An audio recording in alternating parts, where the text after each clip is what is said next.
Welcome to Rome. This is The Bittersweet Life with Katy Sewell and Tiffany Parks. Hello, this is The Bittersweet Life. I'm Katy Sewell in Seattle, wishing you a very happy new year. Tiffany is away this week, but she will be back next week. Now, a lot of people start out a new year with a resolution or multiple resolutions. And Tiffany and I are going to be talking about resolutions next Monday. But today, I thought I'd take you along as I accomplish a past resolution. This is years ago when I decided, or rather, I guess, in this case, resolved, to get certified in scuba diving. Now, of course, getting a jump on it in January meant that when I had to do a certification dive in the open ocean, it was winter or very, very early spring. And it was absolutely freezing outside. Now, like I mentioned, I live in Seattle, Washington, in the United States. And that means that the very cold Pacific Ocean waters were my only option for this certification dive. And at the time, when you listen back to this audio I'm going to play you, the temperature of that water was likely ranging from 45 to 48 degrees Fahrenheit, or about 7 to 9 degrees Celsius. And when you're getting dive certified, if you've never done it, you have to take classes, but you also have to be able to complete certain tasks in the open water. And I brought along a tape recorder to document the experience, to, remember, reflect, see how pleasant and sometimes unpleasant a New Year's resolution can be. I hope you enjoy this journey into the wet and wild, cold, cold, cold water.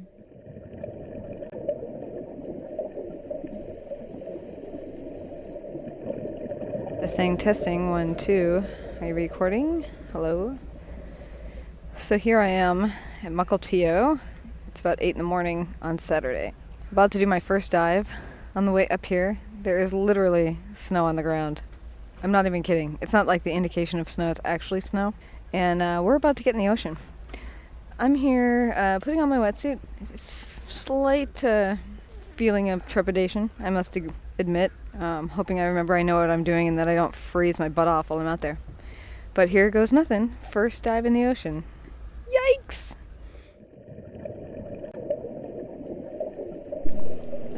Here. Oh. Okay, so this is self-sacrifice right here. I just finished my morning dive. I am standing on a street corner next to a hotel, shaking like you would not believe because I'm so cold. And I had a bit of a weighting issue because I'm kind of small and apparently incredibly buoyant. And so because of that, I had to wear tons more weights than they were expecting, and they didn't fit around my waist, so I had to carry them in my jacket. So if you can imagine a person who's just over 100 pounds carrying nearly half my body weight, if not more, on my upper body, it was pretty painful. However, besides the fact that I'm now freezing cold, it is a beautiful day, and I did manage to succeed in doing all my tasks for today, which was to remove my breathing device from my mouth and put it back in and do a fin pivot, which means I try to use my breath to control how high I am or how low I am in the water. And I rescued my partner. And then I got to the surface and I choked on a bunch of water, and I did not inflate my BCD. And had a quite near-death drowning moment. Choked on a bunch of seawater, panicked, had to catch my breath. I guess this is all par for the course, right? Please tell me I'm not worse than everybody else. Alright, I'm freezing, so I'm going to sign off for now. Day 1 in the open ocean. Success. I did see some critters, by the way, and the critters are what keep me going, so keep them coming. Bye. So it's a little while later now. I've taken a shower and had something to eat. It's the evening of my first dive. And now that I'm a little bit more rational and less freezing, I thought I'd give a more honest assessment of how the day actually went. I have no idea what I said into this tape recorder earlier, because I was so cold and was only to get colder as I stripped down the wetsuit and tried to change clothes in my car. So I think overall, I did a decent job out there. However, that said, I broke the cardinal rule for scuba diving, probably. We were practicing what's called an emergency ascent, which means I knock my regulator, which is the breathing apparatus, out of my mouth, and I take the regulator of my dive buddy into mine, and we ascend together. And I don't know exactly what was going on. I know that I was already tired from how cold the water was and just not really knowing how to move in it as well, probably as an experienced diver. But when we got to the surface, without even thinking about it, I just spit the regulator straight out of my mouth. And of course, my vest, which you inflate with air so that you can actually float at the surface, was not inflated. And so I spit the regulator out and immediately plunged back down under the water and started to choke on the water, came back up, flailing, threw my mask off onto the top of my head, which is the universal sign for diver in distress, trying to find the cord that inflates my BCD and choking on seawater the whole time. And it was just one of those moments of sheer panic where you sort of know what you need to be doing and for whatever reason you just can't seem to pull it off until I heard my instructor just yell, "Hey!"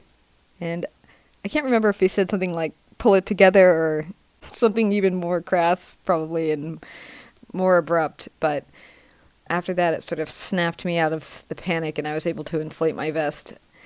So, was it a good day? I don't know. He said that he thought I looked good out there, but I can't imagine that particular incident looked good. And that incident made me appreciate all the stories I'd heard about people who tried their first open water dive and never went back again. However, I, being a stubborn human being and one that is not willing to give up, I'm definitely going back again, and I'm probably going to keep going back until I master it, unless I decide that I really hate it. What I like about diving, when you're out there, when you're swimming around in the ocean, or even when you're just learning all the skills in the pool, there is nothing else in the world. It's just you, the sound of your breath, the movement of your body, the extreme weight of all the equipment, and you're just concentrating on the simplest things. Your job disappears, your worries disappear. It's pure survival. And in that survival, when you're out in the open ocean and you encounter a little tiny half-moon jellyfish or a little tiny hermit crab that's way down that you would never see before, there is in that a sort of wonder that I don't know that you could attain some other way. At least, maybe I never have. Tonight, I have to say that I'm incredibly sore. It reminds me very much of when I was trying to learn skiing, and you're unsteady, and you're not quite sure what you're doing, and so all of your muscles are working overtime. And so when it's all over, you tire out easily, and when it's all over, you just feel completely, utterly devastated. Oh, and that said, first thing tomorrow morning, I gotta be up in Mukilteo again, getting in the ocean. 8 a.m. Forecast says it's supposed to be about 32, with a high of 40 tomorrow, so I'll look forward to that. I think like anything in life, some of the hardest things to do, or some of the things that you dread, are some of the things that turn out to be the most rewarding. And that's what I'm hoping. Not necessarily convinced, but hoping that scuba diving will one day be for me. That's the goal. And not to completely flail in the water tomorrow. That would be nice too. All right, so I'm going to eat my fast food here and take a warm bath and go to bed. Okay, morning 2. It's about a little after 8. Frost is on the ground again. When I woke up this morning, I swore it was even colder. I'm talking a little funny because I'm in a wetsuit that's completely dry, which means my entire body is compressed. And I have to say, there is a definite sense of dread going in this morning. Not only remembering my performance yesterday, but I'm just incredibly physically tired. Like, every single muscle in my whole body hurts, so the idea of putting on a weight belt and a vest that's loaded down with 16 pounds in addition to my tank is not exactly appealing at the moment, nor is getting into freezing cold water, but here it goes. I also forgot my gloves today, so that'll be an interesting experience. I'm going to try to borrow some from somebody else. Anyway, that's the lowdown, and because I'm not going to give up, I'm going to do this.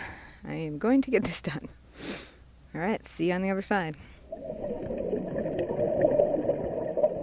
So, I am now out of the water. Fourth dive done. Done for the day. About to be fully certified. So cold. Both of my feet and my hands are yellow. And I've been told that probably getting back in the water again, I should be tri-suit certified. Which I have to frankly agree with. But my performance today was a lot better. And we got to feed some eels. And they sat in your lap and cuddled up to you, which was unexpected but yet pleasant and not what I would think of an eel's personality. Anyway, I will give you more of an update later, but for now, I've got to get dried off and get warm.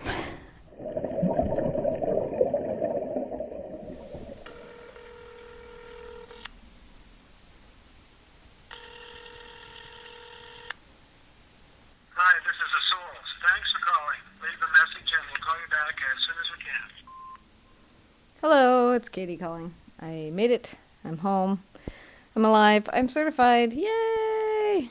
And if you call me back, I'm probably going to tape the conversation just because we're doing a little mini documentary of my experience. So hopefully you're okay with that. And I'll talk to you soon. Have fun raking the leaves. Yay! Bye. Hello? Hi, Mom. Sorry, I just ran out to get my laundry out of the dryer.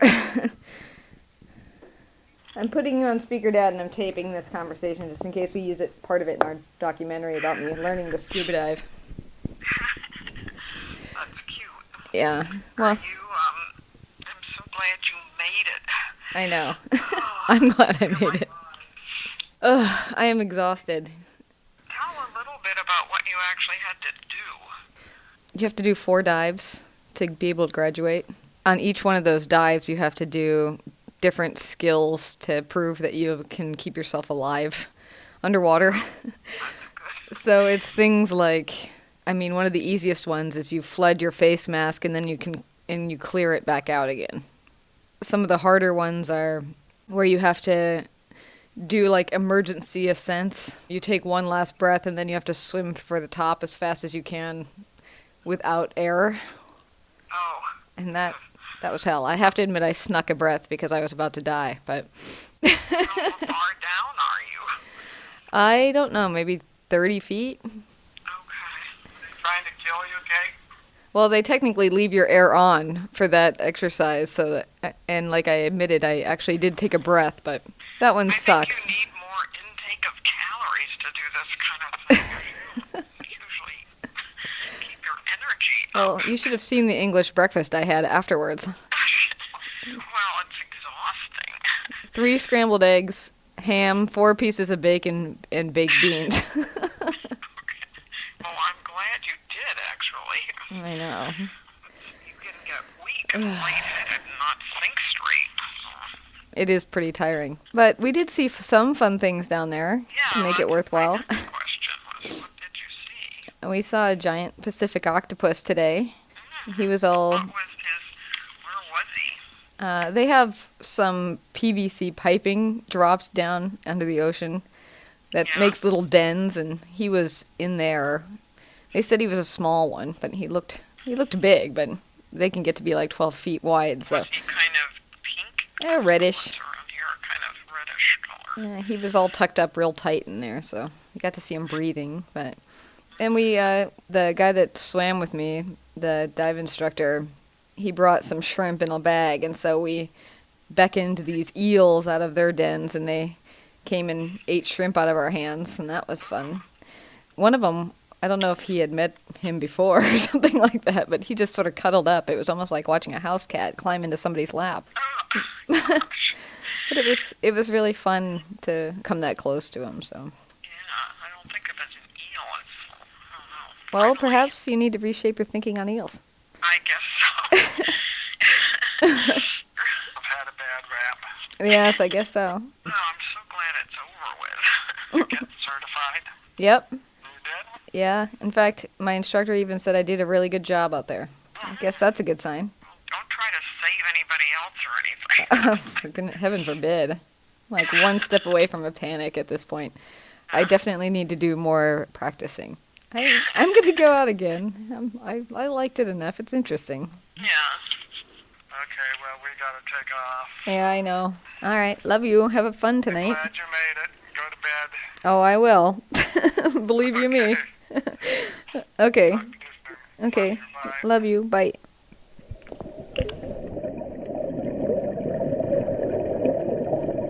That's it for now. So, are you making a resolution this year? Like I said, we're going to be talking about resolutions next week. Tell us about it if you've decided on something. You can always reach us through the Contact Us page at thebittersweetlife.net or through social media. We are on Facebook, Instagram, and Twitter. Just search for the Bittersweet Life podcast. And if you love this show, why not also resolve this year to pay for it? We spend a lot of money every month bringing this show.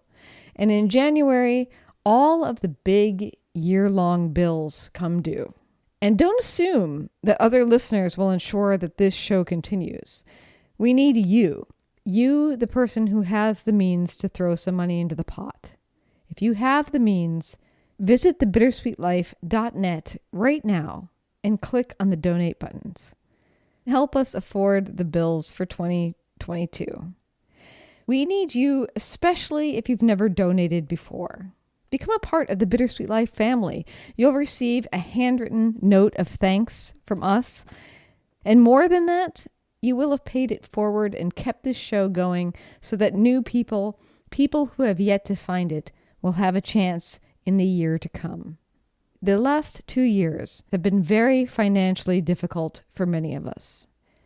So if you have the means, please pitch in and donate at thebittersweetlife.net. Just like you wouldn't steal a cup of coffee from Starbucks, it's important to support the art that you love. Visit thebittersweetlife.net and click the donation button. And until next time, this is The Bittersweet Life. We'll talk to you next week. Send us your resolutions. Bye.